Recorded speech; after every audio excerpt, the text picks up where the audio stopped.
Hey everyone, welcome back to our missional equipping series. We are continuing our month of February, and actually concluding our month of February, talking about prayer. And I want to talk about a couple of things today. The first being just looking for ordinary ways that you can connect with your community. And the second, making sure that you are not alone in connecting with your community. For those of us who are married, I, for instance, like to go on prayer walks with my wife.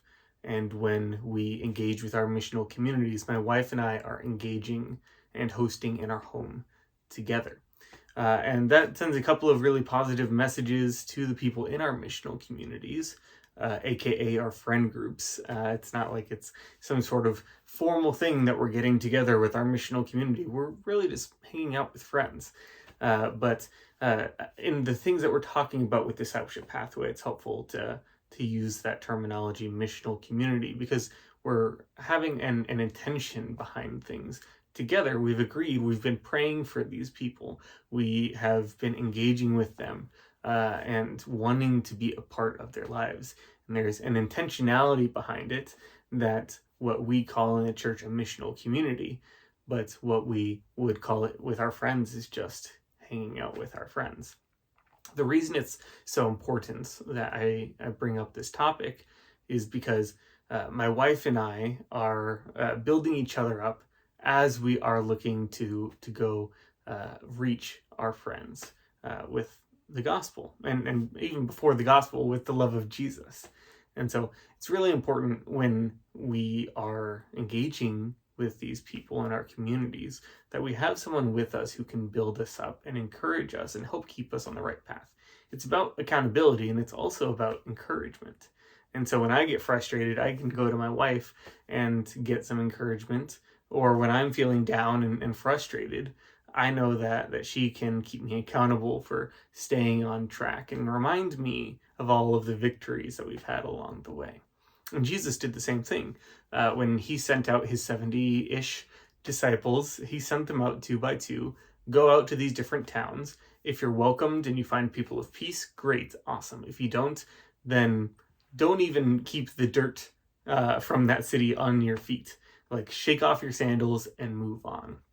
And it's really important for us to be able to bounce those ideas off of each other. What should we do? Should we get snacks? Should we have a movie night? Should we just continue to play games? Hey, did you hear this about so-and-so? What do you think we should do? Should we ask about it? Should we get involved? It's really helpful to have someone to go along with you on that.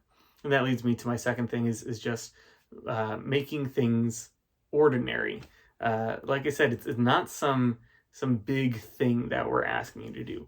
Missional communities is just hanging out with your community, just hanging out, making friends, and being intentional in their lives. And so even though we have that terminology, what it really is, it's not like, hey, okay, we're going to sit down and we're going to do a Discovery Bible study. Now, that may be how a missional community works, but that's not how every single missional community is going to work. Most of the time, it's going to be sitting down, having meals, having a shared activity that you do together. Is it sports? Is it games? Is it gardening? Whatever you are interested in, or whatever common thing connected you to this missional community in the first place, that's going to be the ordinary thing that you continue to bond over. And that takes your relationship from casual to meaningful to spiritual to discovery conversations. And we're just being faithful together to what God is doing in the process. So I'd encourage you, what are the ordinary things that you can be doing with your missional community? Did you meet over walking your dogs? Then maybe you go to the dog park together. Did you meet through a mommy and me play group, right? Just continue to go to that group. Maybe grab a bite to eat afterwards. Whatever it is that is the connecting piece for your missional community, identify that and lean into it. And make sure that you are doing your prayer walks and being involved with your missional community efforts with someone. So is that a neighbor? Is that a friend who's also in this community?